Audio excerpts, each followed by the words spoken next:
Good afternoon, welcome to Exploring the Ka, and I am Ra. And this is going to be the first of a few videos titled The Lineage of Lilith. Let me rewind that. Titled The Lineage of Lilith and the Gods. I might title it something different, but it's going to be about Etruscan legends that, between my own experiences and ancient scriptures, I've sort of like pieced together my view along with others' views of the puzzle, of how it all came to be, and how we were first, basically, this world was darkness until it was terraformed, you know, and different technologies that are explained in these ancient scriptures that maybe we can just start to figure out now. See, in the days before humans roamed our land and our planet, there was sort of already a holographic elemental universe. And seeded here was certain plant life to bring oxygen and certain sort of like little seeds and eggs terraformed here to bring about trees and meadows, and streams and boulders and mountains and everything that you see. And along with this were the guardians or the spirits of these alive creatures and beings. And, you know, they're not considered people, trees, but they're alive, you know, and each flower, each plant, everything has a guardian or a spirit that guards the genetic memory of that plant or that object or whatever it is, you know.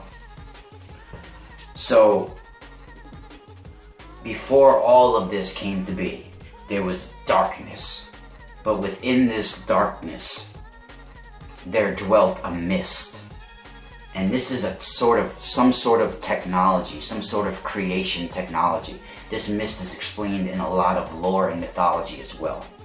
This is an Etruscan legend that I'm speaking of now, that contains the lineage. I'm going to go through the lineage of the gods, basically.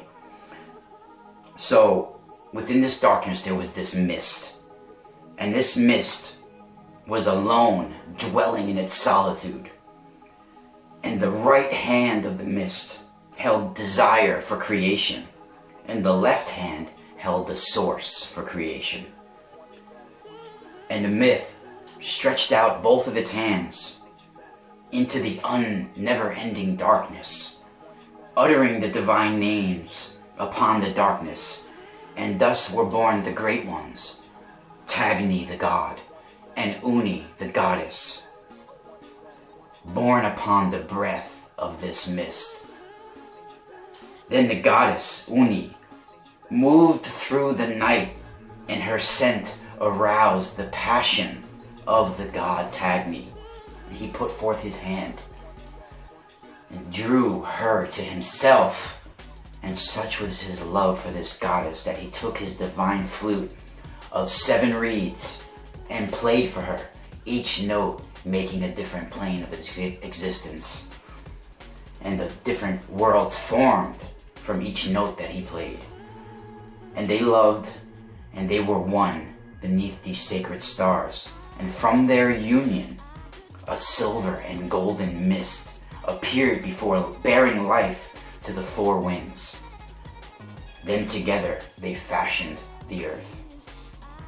Now from Uni and Tagni, the god and the goddess, the first, the great ones, the old ones, you know, then came their children, Diana and Dianus, brother and sister.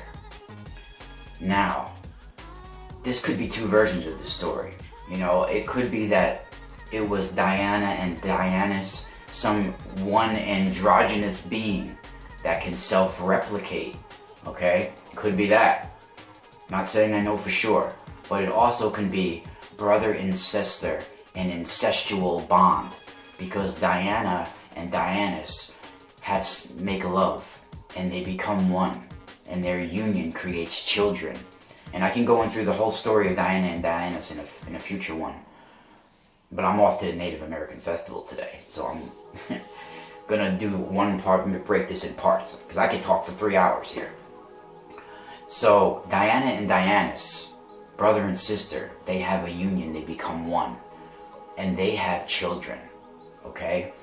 Some of their children, I know of a few.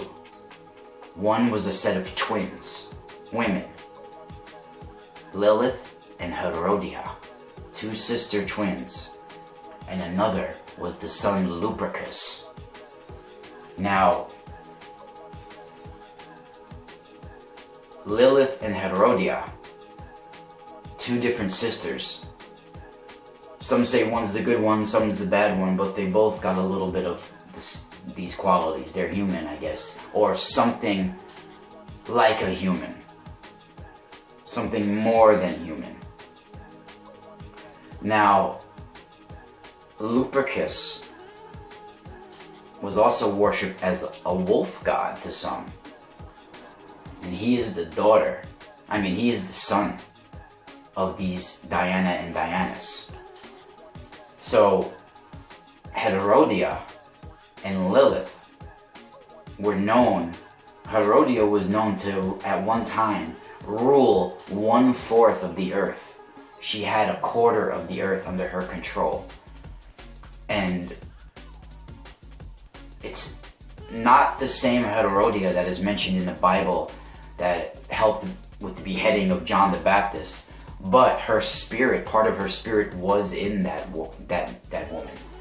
As well as we go to Volterra, Italy, ancient Tuscany. In this, during the 1300s, Herodia, who had many powers, Herodia, she had many powers, and she came to a human man in Volterra, in a sexual union, and they created a daughter, Herodia. And I'm going to get into all of this later on in the story of Herodia, but Herodia is the sister of Lilith, and these are ancient beings that lived thousands of years and now exist on other planes of existence, but at one time they were able to push themselves into matter and become in human form on this physical plane. And at one time they walked with the people on this planet, and they had many powers, psionic powers. They had the gift of flight and teleportation, and the Grigori was part of this. They were these astral guardians as well that can push themselves into matter for short periods of time. And they are the ancient spirits and guardians of all the portals and stargates upon the earth. And, you know, this story is controversial. It's very controversial. And these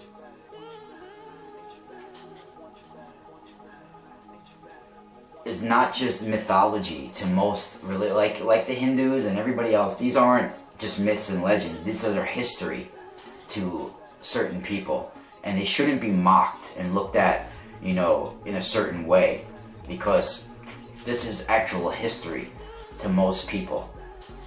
And, you know, the Grigori are sometimes compared to the Watchers and the fallen angels, but I feel these are 2 different entities.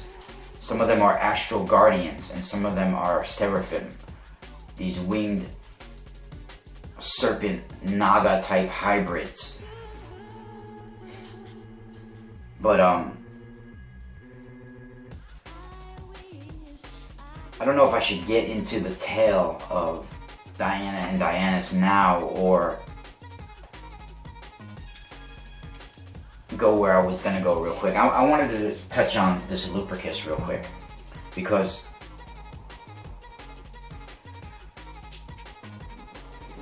many people don't know about even Uni and Tagni and all of these ancient names. But there came a time upon this land of the people that was a great sorrow. They called it the time of great sorrow, the time of the wolf. For Dionysus was the lord of the sun, and he had journeyed a really long distance away, and everything on earth started to wither in his absence. He was known as the stag god. You know, even people called them all different names. You know, Pan. You know, there's all different names for this. So when he left and he journeyed, and it became the time of great sorrow upon the earth, the Grigori of the four winds went forth to find him and take him back and make him return.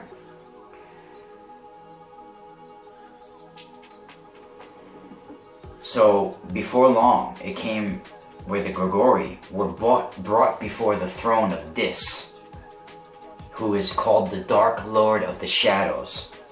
And they spoke. And so when they spoke, you know, they basically said, "Why do we find you here in this realm of shadowed life?" And Dionysus replied, "Yes. But have you truly seen my two faces?" Then the Grigori pleaded with Dionysus to return, revealing the sorrow which he had left behind him in this world. But he declined. He was saying that the gods of the mist, who are greater than him, have ordained this time to be, and that he's powerless to change. He was powerless to change that which must come to pass. But Diana had overheard this, and then she took the Grigori aside in secret, and she said, "You have to take my son Lupercus, who shall be born of Dionysus, and then he might give life back to this world." So when the time came, the Grigori took the newborn Lupercus, this newborn sun god, and began their journey from this realm of shadows. And as they journeyed, they spoke of how to prove the worthiness of this new god to the people of the world, they decided to test him with 12 sacred labors. And the 12 sacred labors of Lupercus was: 1, to carry the sacred ram and set him among the stars; 2, to purify the hide of the sacred white bull; 3, to tame the twin serpents of Teramo; 4, to carry off the great sea crab to the western horizon; 5, to free the sacred lion; 6 is to fashion a bow for the goddess Diana; 7, to forge the great scales of justice for the gods; 8 would be to seal the giant scorpion back within the earth. And this all lines up with Bible scriptures and other scriptures. 9, to make a golden arrow for the king of the centaurs; 10, to fashion 2 golden horns for the great goatfish; 11, to purify the jugs of water which are borne to the gods; and 12, to leash the 2 great fish of the sea and set them among the stars. So bravely this young god Lupercus completed the task given to him, and then he was received by the people of the world in all his brilliant splendor. Now, because of the absence of the sun in his time, there were many wolves who nightly attacked the herds and flocks, and the people were in great despair. So Lupercus descended from Aster and dwelt among the wolves, and having transformed himself into a powerful golden wolf, he became their king. And before him all wolves would flee into the woods and hills at his anger, Then the people rejoiced, crying, "Great is Lupercus, Lord of the Sun, King of the Wolves, Banisher of the dark wolf night." So each day, Lupercus would rise up and journey across the heavens, similar to the sun god Ra, bearing his fennel torch, a torch of fennel. He would light a torch of fennel, similar to us Benedante in the astral. We would use a torch of fennel for light.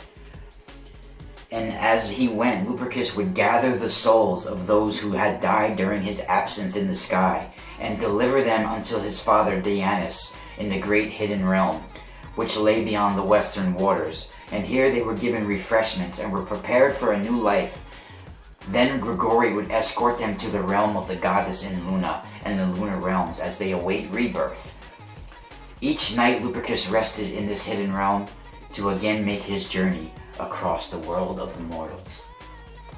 This is part 1 of the lineage of Lilith, and spiral out.